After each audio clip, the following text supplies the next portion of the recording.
welcome. ZASLOW Show 2.0. It is a Monday, the 27th of February. Good to have you aboard. We are a Blue Wire podcast. Love having you guys hang out with us to start your week. We're going to try and start your week off right. We got a lot to get to here. It was an awful sports weekend. Awful South Florida sports weekend.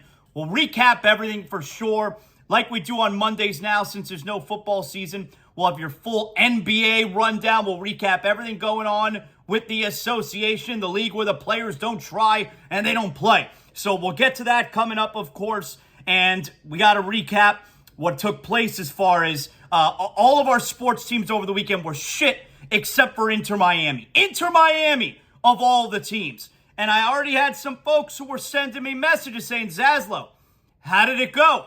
What happened when you told your wife that you kept the Inter Miami season tickets? So let's start right there.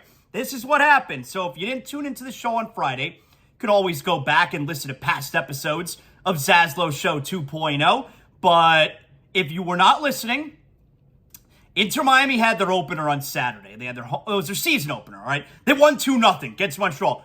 They played great. They looked really good. And so I told my wife months ago, I'm not renewing the Inter Miami tickets.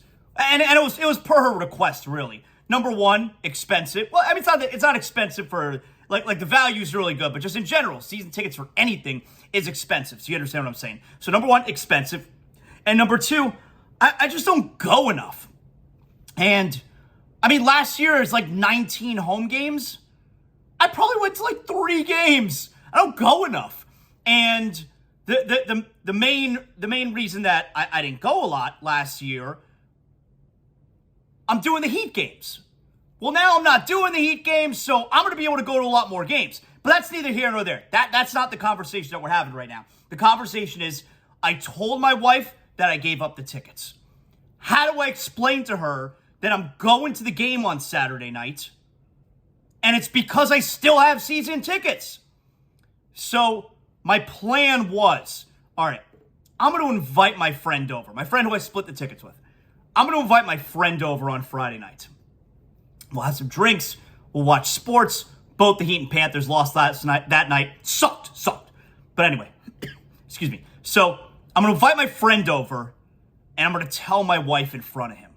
So this way, it can't become like a whole scene, you know?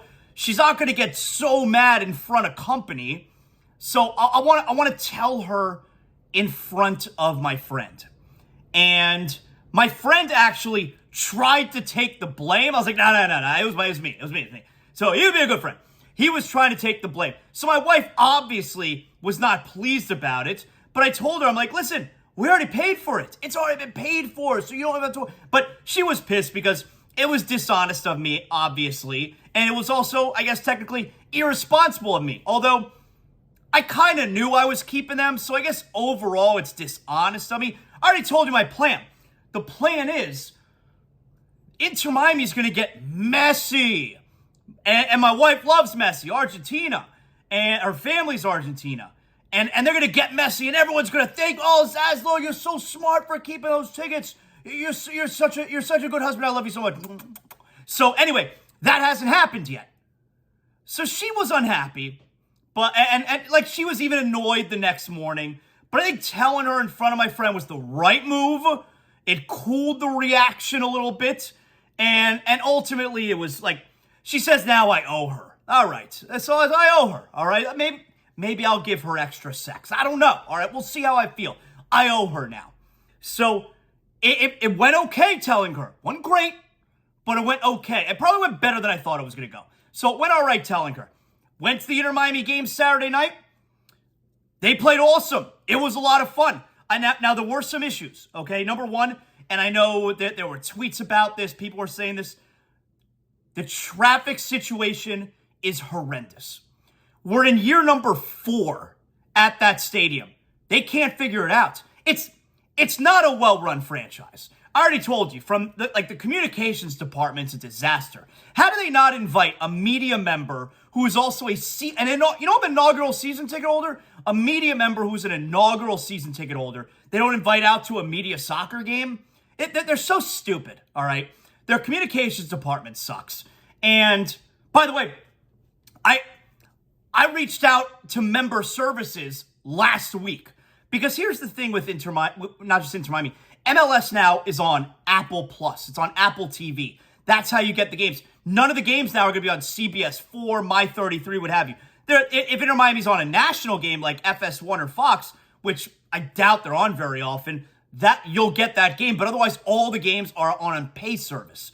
So that kind of sucks. I don't really understand that. You figure the way I'm sure MLS get a ton of money for it, but the way to continue growing the game is not make people not be able to watch the games, not make people have to pay a subscription. So anyway, excuse me. So I sent an email to member services last week because here's the thing. If you're a season ticket holder, and you may not know this because I just found it out. If you're a season ticket holder, you get a passcode to be able the MLS season pass to watch on TV comes with your season tickets. So I don't know what my passcode is. I didn't know about it, so it definitely got lost in the email for me. So I sent a message to the member services last week. I'm yet to hear from them. I doubt I'm ever going to hear from them. As a franchise as a whole, I love to go into the games. Obviously, I watch every game. The franchise, like as an organization, Inter Miami sucks. And we're in year number 4. And they can't figure out the traffic situation. And it's not even that the parking is bad. I ended up parking in the orange lot. So I had a little bit of a walk to the stadium. I don't mind that. It was okay. It wasn't that bad. None of the parking attendants knew what the hell was going on. And the traffic to get to the parking is a disaster. Again, year number 4. And people were still in a log jam of traffic when the game kicked off. They can't have that. People aren't going to come to games. People are going to stop going to games. If you don't, year number 4 of the parking situation, can't figure it out. People do not want to pay for tickets and miss the first 10, 15 minutes because they're sitting in their car because you can't figure out the streets, the traffic, the parking, the lots. It's a disaster. It's not surprising. Like I told you, that organization does not have their shit together. So I think for me, though, and I got there right at kickoff, all right? But still, I waited in a lot of traffic. It was really annoying, really frustrating. And so I think the move is just to avoid that. I'm going to get there over an hour earlier. I'd rather get there a ton early, have a couple beers, than sit in that traffic. So I think that's the way I'm going to handle it next time. That's the way I'll suggest you guys handle it next time. Otherwise, game's great.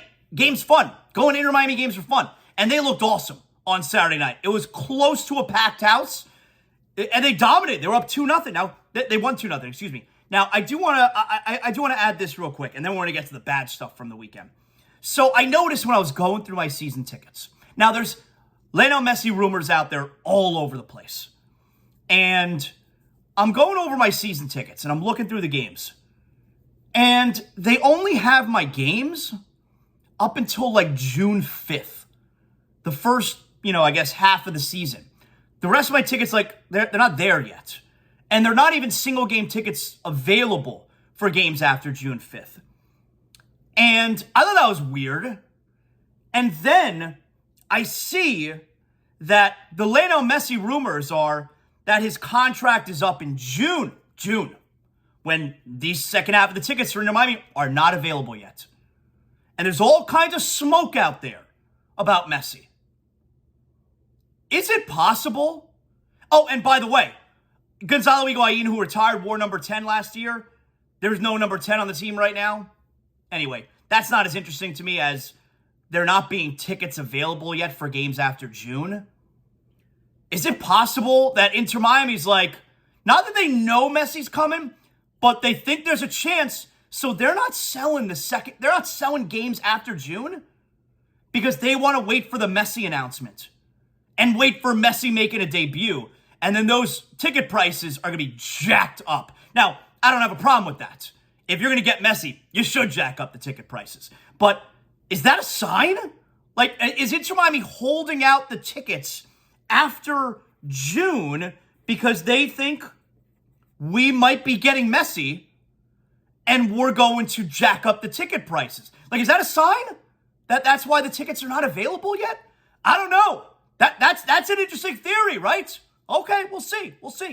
I had a great time, though. Inter Miami, they were the only winners this weekend for all of our sports teams. Terrible. Friday night, Heat and Panthers lose. Saturday afternoon, Canes disaster. Saturday night, Heat lose. Inter Miami, only team that won this weekend. Terrible sports weekend.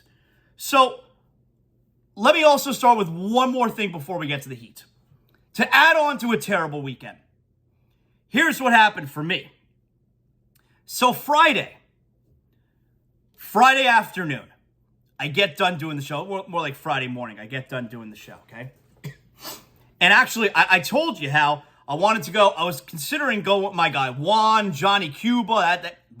That's his business, Johnny Cuba. You guys know about Johnny Cuba. Come on. I've been telling you about Johnny Cuba for a while now, right? Johnny Cuba, beer of choice. That's the top beer. That's the show's beer. Johnny Cuba, European roots, Caribbean soul. You know what I'm talking about. A refreshing German lager in a can. Pick up a 6-pack of Johnny Cuba right now. Your local Sedanos, Presidente, Fresco y Mas, Winn-Dixie.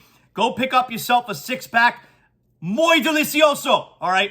You send me a message. You send me the post on Twitter or on Instagram. I put it on my story. I love when you guys are like, yo, Zaz, I didn't know about Johnny Cuba. It's delicious. I'm like, of course it's delicious, all right? Remember, always drink responsibly. And, of course, Johnny Cuba's mantra, stay tranquilo. But I was going to go with my guy Juan, all right? Johnny Cuba, that's his baby. I was gonna meet up with my guy Juan Friday night. I wanted to go to the Columbus basketball game. Regional finals at FIU Arena. I wanted to go.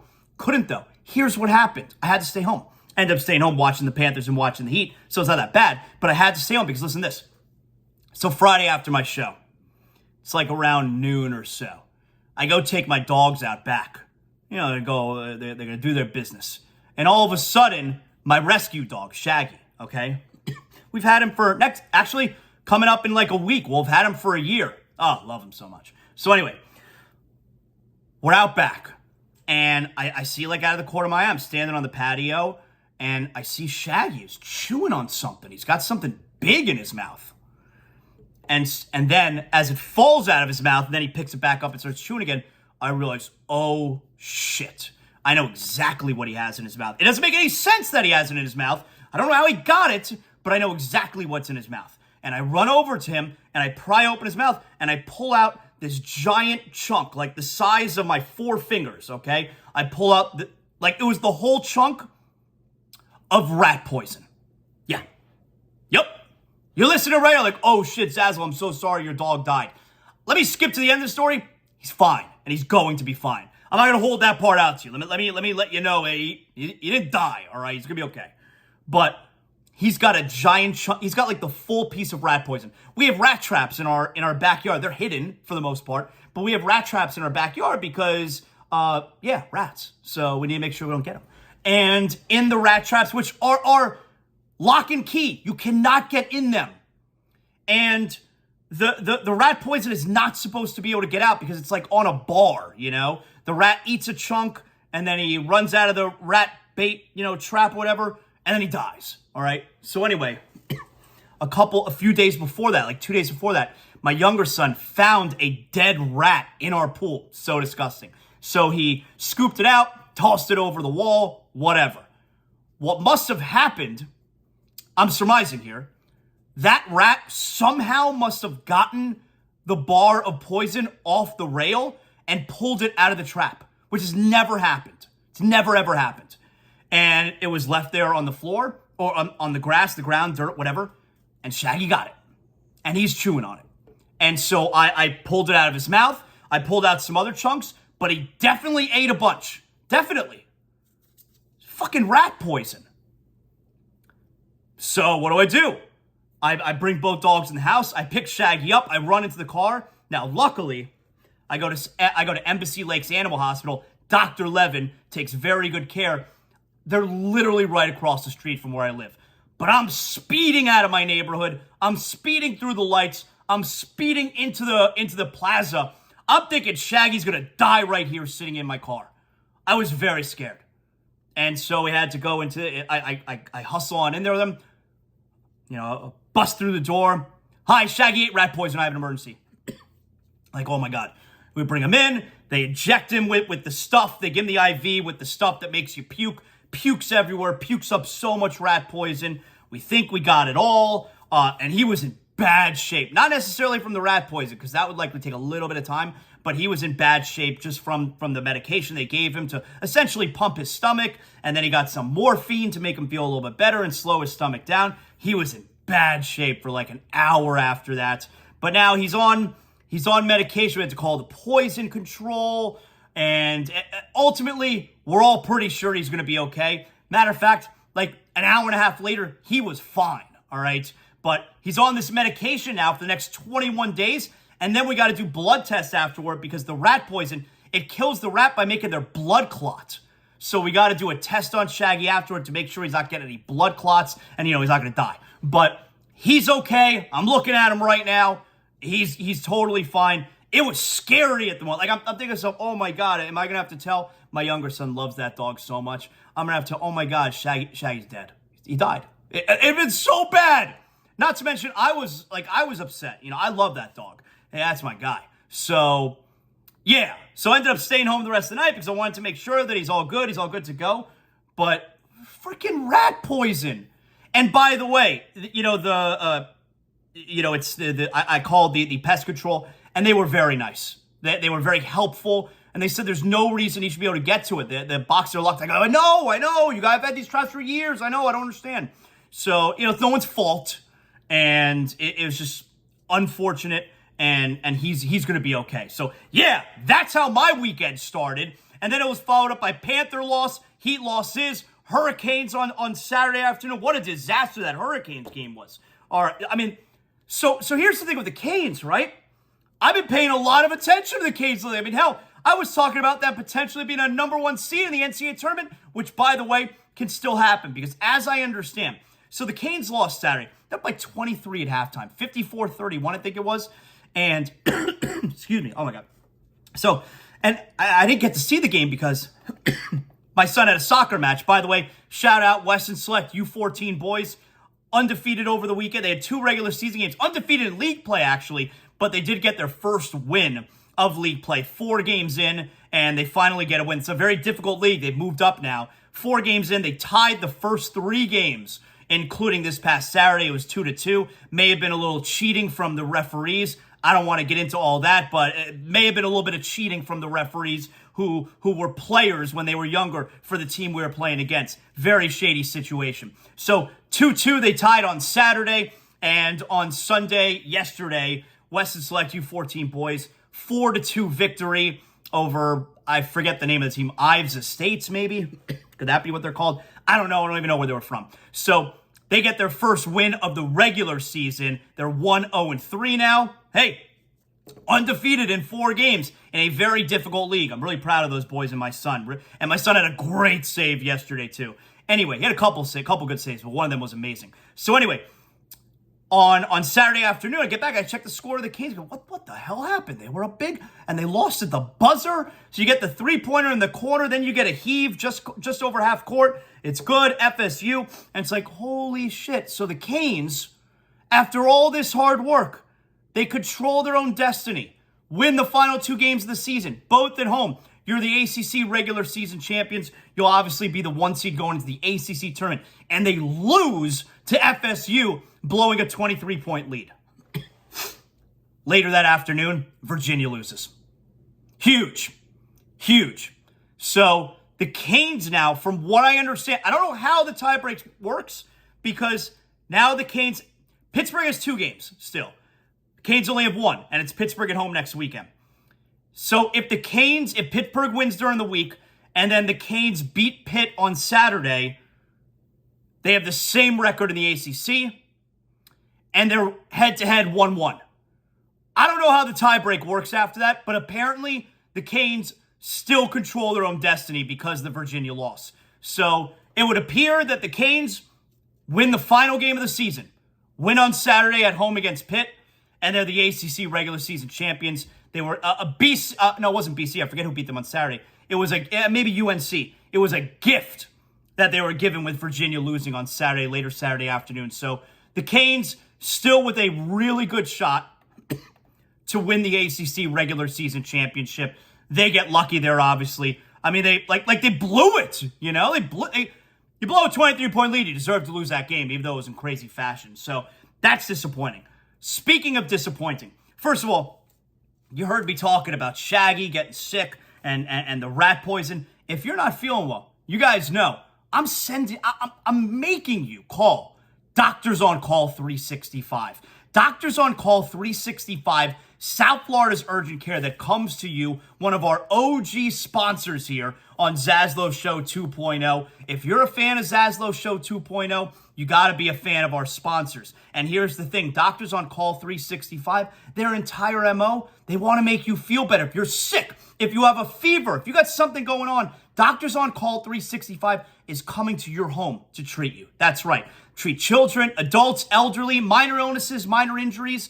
If you need a COVID test, flu test, strep test, you need vitamin therapy, IV fluids, you need x-rays, or you need a prescription filled or refilled. That's right. Doctors on Call 365, South Florida's urgent care that comes to you, your home, your office, wherever you're at. If you call your regular doctor, you say, okay, we got an appointment in 3 weeks. I'm sick right now. Doctors on Call 365 is serving all of Broward County, Miami-Dade County, Southern Palm Beach as well. If you're not feeling well, get on the phone. 786-577-9302. DoctorsOnCall365.com. Again, 786-577-9302. So coming up, we're going to give you a full rundown of the weekend that was in the NBA. I mean, by the way, spoiler alert, Damian Lillard last night. Holy shit. The Heat, though. Holy shit, right? The Heat. Friday night, we're all excited. We're ready for the Heat to get back in action. They're at Milwaukee.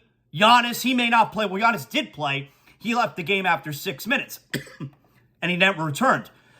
You got the debut of Kevin Love. He went scoreless in his debut, but right in the starting lineup, which I told you, I didn't expect him to be right in the starting lineup, but it shouldn't be more than a couple games. What are we waiting for? Let's go. So the coach clearly felt the same way. Let's go. Kevin Love in the starting lineup. He went scoreless on Friday night, and the Heat lost by 29. They got killed by the Bucks. It was embarrassing. What are you going to do? And the reason it's embarrassing, it's not so much embarrassing that, you know, they lost by so many points. I mean, it's the Bucks, okay, but coming out of the break, should be well rested, ready to go. It's the second half. It's the second part of the season because it's post-All-Star break, and that's the effort that we get? All right, fine. We're back at it Saturday in Charlotte. That was pathetic. Saturday night, the Heat are trailing the Hornets at one point, I think by 17, maybe even more.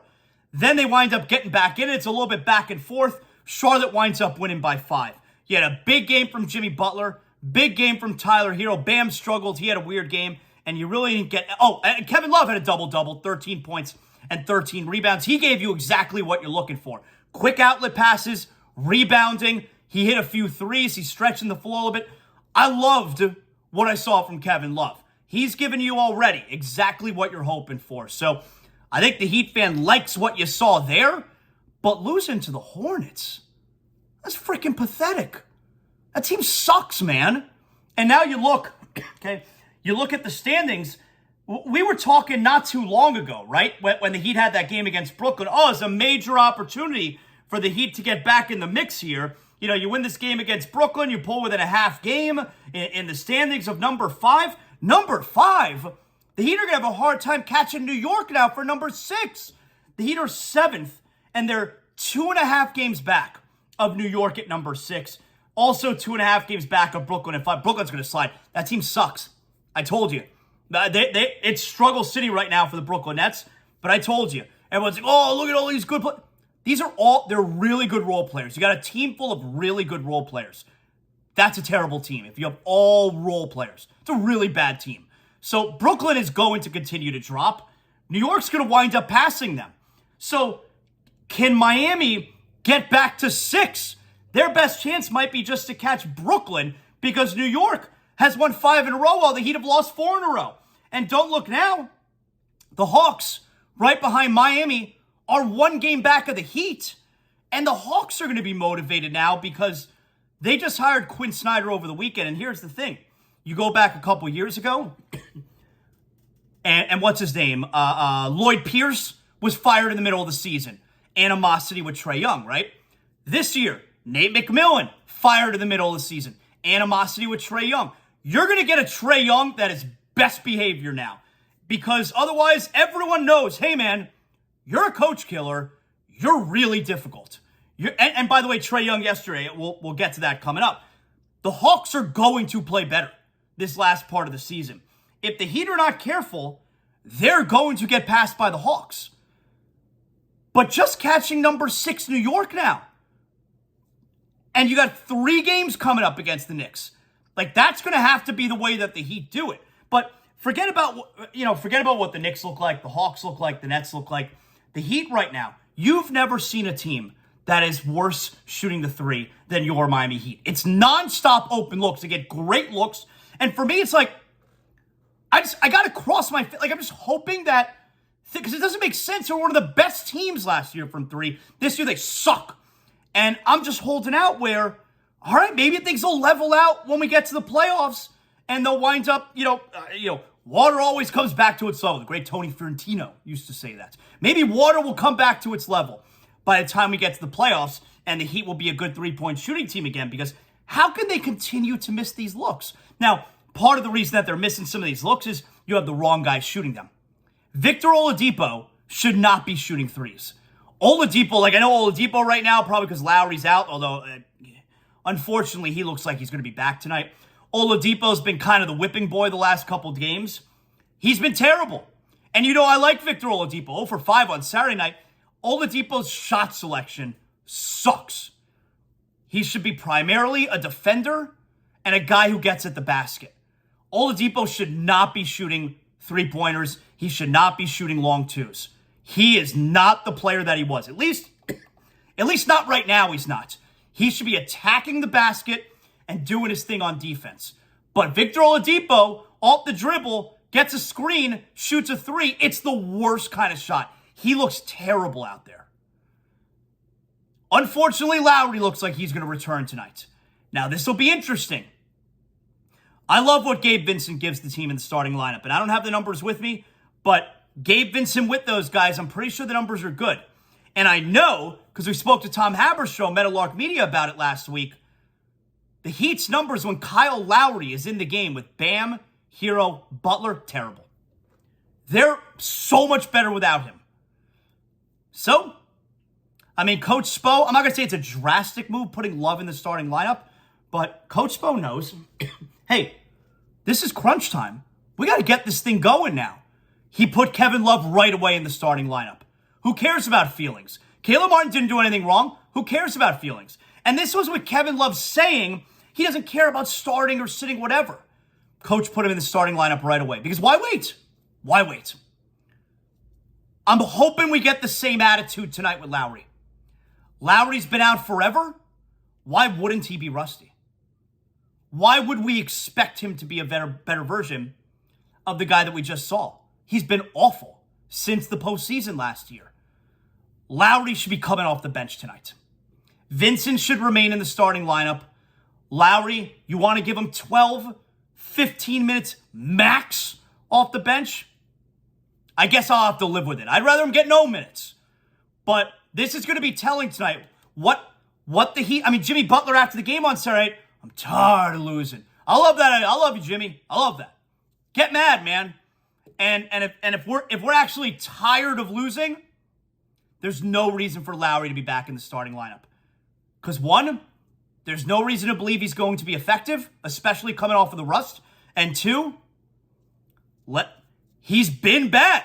Let him work his way back with the second group and prove that he should get minutes. He hasn't earned anything with this team. This team owes him nothing except that $28 million every season, unfortunately. Team owes him nothing otherwise. He should come off the bench tonight. We'll see if Spo pulls the trigger on that. So that's something interesting to look for tonight as far as how they use Lowry. I think there's a real chance that Lowry comes off the bench. I think Kevin Love being inserted right away into the starting lineup is a good sign that the coach is trying new things. We got to get this thing going. Now, if they're not... Tonight they're in Philly, who's coming off a brutal loss. The Heat have lost 4 in a row. Look at this gauntlet they have coming up. At Philly tonight, and then they begin a 6-game homestand, which starts with Philly. So you got 2 straight against Philly. Then they have New York. Then back-to-back Atlanta, back-to-back Cleveland. If the Heat are not, and that's right, it's Atlanta home, Cleveland home, Cleveland home. Very strange. I like it though. If the Heat are not careful, this thing will spiral. They've lost 4 in a row, and before you look up, if you lose to Philly twice, now you're talking 6 in a row. And next up, you got New York, who right now has won 5 in a row. And you got an Atlanta team that might be rejuvenated. And then you got Cleveland, who's also ahead of you in the standings. If the Heat are not careful, this thing could totally spiral. You think I need that shit in my life? Come on. I get that dub tonight. If they're not careful, things are going to get ugly. And it's got to start tonight in Philly. Like, it would be a bad road trip, obviously. 1 and 2. But if you win the last game in Philly, you look past it. You'll feel okay about it. So, I mean, it's hard times, Daddy. Hard times for the Heat right now. And the Panthers, too, for that matter. We'll get to the Panthers coming up. Here's what I want to do, though. You know, on Mondays, we used to do our full NFL rundown, our full NFL recap. That's always brought to us by Brunt Insurance. Brunt Insurance, if you're looking for homeowners insurance, you need car insurance, you need financial services, Brunt Insurance and Financial Services, from Pensacola to the Keys and beyond, Brunt Insurance is delivering you comprehensive insurance and financial solutions tailored to your needs. At Brunt Insurance on social media, bruntinsurance.com. Make sure your home is protected. You got a leak, flood, roof, whatever kind of damage you may have going on in your home right now. You're going to go bankrupt if you got to pay for it all yourself. That's why you have insurance. You got to make sure that you're covered. The market's confusing out there, so you can't just go to Google and say insurance. No. Let Greg Brunt and his team at Brunt Insurance sort it all out for you with their fully licensed staff. They know the area. Because like I told you, Pensacola to the Keys and beyond. If you need affordable care that offers the best coverage, not just your home, but auto, motorcycle, or boat, yeah, Brunt Insurance, 954-589-2204. That's the right call. I'm telling you, when it comes to home, renters, condo insurance, there's so much out there, you don't want to get caught with the wrong insurance. Bruntinsurance.com, 954-589-2204. And our NBA rundown is brought to us by Brunt Insurance.